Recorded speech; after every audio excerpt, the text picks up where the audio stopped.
Sindio? Yeah. That's how nations are changed. Nations are not changed by small thinking, you know, being politically correct all the time, you know. You are waiting what will become a coffee throughout. You can never change a nation that way. That is one. Number two, we are expanding our digital footprint. We now have Ajira centers, we now have ICT hubs, we have BPOs, business process outsourcing. In fact, Teleperformance, the largest BPO in the world, is now set up camp in Nairobi. Is that correct, Thigo? Yeah? At that place in Two Rivers. They've set up a huge facility there. So, and we now have close to 180,000 people working in that ecosystem of digital jobs, because we have streamlined the law around there to make sure it works. That's our second pillar on creating jobs. And we now want to take ICT hubs to every ward in Kenya.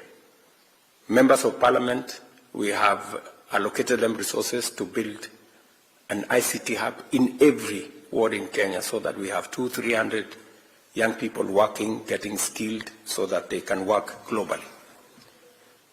And then number three is what I've just discussed with you, you know, creating a pipeline for Kenyans who want to work abroad, you know, by streamlining visa, making sure that we have a transparent process, signing bilateral labor agreement with different countries, and doing what we must to make sure that we facilitate the diaspora the way we are doing. In the last 3 years, 420,000 Kenyans have joined the diaspora. We now have clear numbers on who is working where, what is their pay, and what is their status.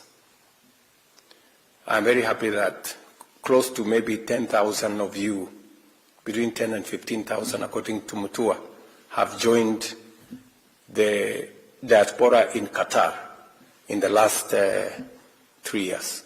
And we will now scale up, because we have removed what were bottlenecks. Our intention is to triple the number of people working in Qatar as we do it elsewhere globally, because we still have opportunities. Wherever we have an opportunity, we will drive. And finally, on that subject of job creation is the whole ecosystem we are building with special economic zones, county aggregation and industrial parks, and the negotiations we are carrying out to open new markets for Kenya. We've just concluded discussions with China to open the Chinese market for Kenyan products. We operationalized the European market. We signed the economic partnership agreement with Europe, 26 countries, last year, June. Now we have a whole European market open to Kenyan products. We have the Africa Continental Free Trade Area market, and we are engaging the U.S. to extend AGOA and to also negotiate a bilateral labor agreement between Kenya and the United States. So all these markets are for products from Kenya. Agro-processing, value addition, manufacturing, industrialization, that is the trajectory we are using to create new opportunities for work. So I just thought of, putting this picture to you as citizens of Kenya, so that you know the status of your country and you know where to participate and how to contribute.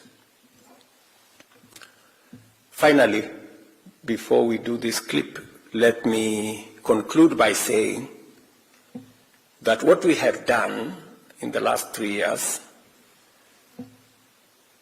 is okay, but it's not good enough. It is not good enough.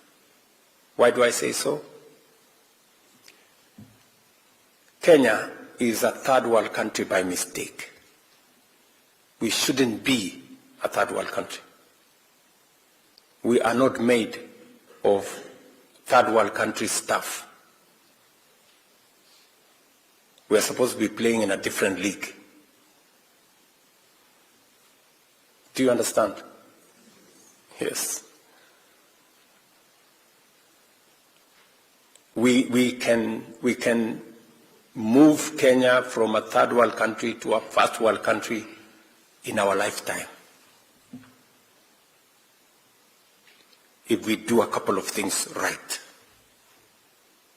And I have put a proposition to us, to the people of Kenya, on how to move from a third world country to a first world country in the next 25 to 30 years. China did it, Korea did it, other countries, Malaysia did it, we can do it. Looking at what we have done, I am very persuaded that we can move this country to a first world country. We need to do three things, in my opinion. Number one, we need to bring under production another 2.5 million acres of land, agricultural land, so that we finish with importing food and we export to the markets we have already negotiated. We need to build at least 50 mega dams, huge dams, High Grand Falls Dam, Soin Koru Dam, and we have a list of them. They've been in our books for the last 20 years. We have all of them in our books. But we haven't done it because we haven't thought of how to do it. I have put a proposition on how we can do it. We need 1.5 trillion shillings. That's just about maybe 10, 12 billion dollars. We can raise that money. So to raise here housing, 600 billion. We've raised it. But this one we can raise even without any levy. We'll raise it to tatumia tu akili. Tuache ujinga. Tutumia akili. Mnanielewa? That's what we need to do. And we are going to do it. Not too far from now. I discussed it with the Emir of Qatar today on how we can create that partnership, because that's number one. Number two, we need to generate energy. We need to generate electricity. As I talk to you, we have 2,300 megawatts. The whole country. How much? 2,300. Tulienda na kimbelembele yetu tukaenda tukanegotiate na Microsoft na G42 tukanegotiate. You know, when I went for the trip, I went to the United States with Biden. So we signed an agreement there between G42 of UAE, Microsoft of America, and Kenya to establish data centers. Sindio? Sasa wakati nimerudi nyumbani haya tumeanza data center. Tukaambiwa one data center requires 1,000 megawatts. Na tuko na 2,300.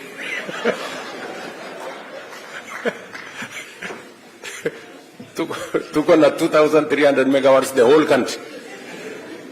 So ili tufanye hiyo data center, we have to shut down half the country. Unaona sasa?